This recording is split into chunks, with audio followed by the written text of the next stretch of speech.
Good morning, everybody. Happy Thursday from the tundra of Connecticut. We're having another snow day, although it's really not snowing right now, but we already got a dusting and it's supposed to be getting, I don't know, I think 6 to 10 inches, depending on where you are. But anyway, the house renovations are going along really well. Dave is actually ordering a tub as we speak, and hopefully we'll get some flooring in the bedrooms this weekend. So I'm pretty excited about that. Anyway, on to my Thursday email, and today it's all about daydreaming. So let me just pull it up and we will get started. Happy almost Friday.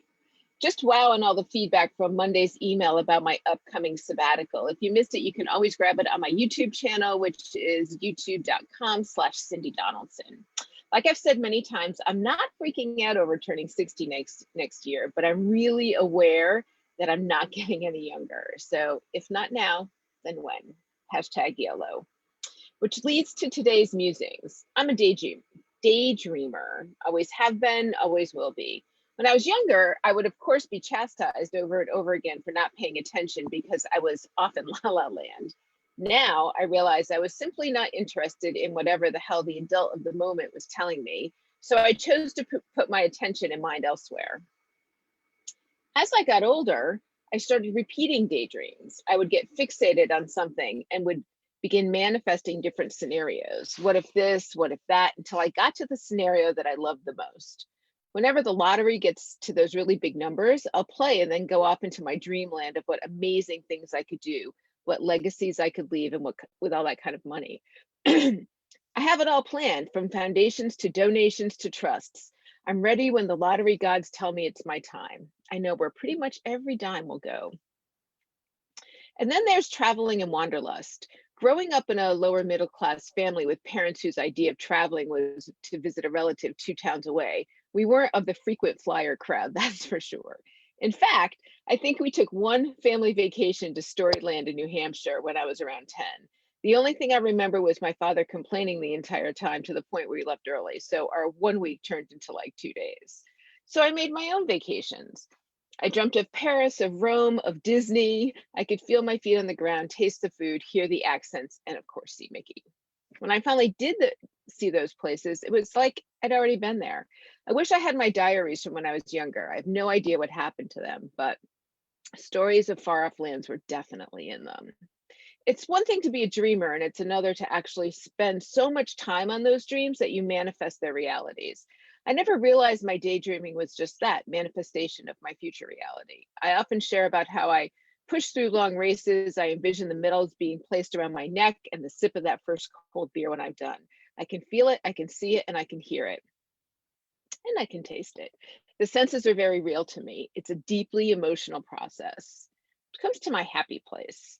Another gift of my wandering brain is what I call my happy place. It's where I can mentally go when I'm stressed, sad, upset, or just done. Sometimes it's the beach, sometimes it's the mountains. It's wherever is peaceful for me at the moment. This is how I meditate.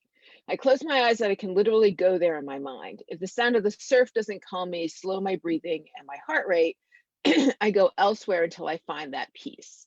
Once I'm there for 5 or 10 minutes, I can feel my body literally change. I can amplify the process by doing this while getting an acupuncture treatment, which, sidebar, I haven't done in quite a long time since COVID started, so I'm overdue. When I'm allowed to be on the table for 30 to 45 minutes, I can relax to the point of deep sleep, awaken, and be refreshed, relaxed, and energized without a care in the world. I'm not sure if everyone can do what I do. I consider it a gift as it's allowed me to chart the course of my life in many ways. This sabbatical I'm about to embark on in 2022 has been manifested over the years. I'm drawn to those places: Israel, Tibet, India, Lebanon, Jordan. I can't explain it, but I'm going to follow that longing to see why. I must. It's just meant to be. My happy place has been floating in the Dead Sea more than once, or being in an ashram in India, or walking through the Holy Lands, or wandering the markets of Turkey. I really just get lost there. So next time your mind wanders, let it. In fact, embrace it. Go into those dreams in a very intentional way. Those daydreams are there for a purpose, in my humble opinion. It's your subconscious mind telling you something very important. You just never know where they may lead you. So for those on the email, I said, hit reply and let me know if you too are a daydreamer and if any of them have manifested into real life scenarios. You know me, I'm always curious, but leave it in the comments because I would really love to know, if you're a daydreamer as well. So it's a really powerful practice. And like I said, it's kind of started when I was little. I mean, I grew up in this tiny little town of Goshen, and my only neighbors were my grandparents and my great grandparents. And back then, there was no internet, there were no cell phones. And the only phone that we had when I was very little was a party line.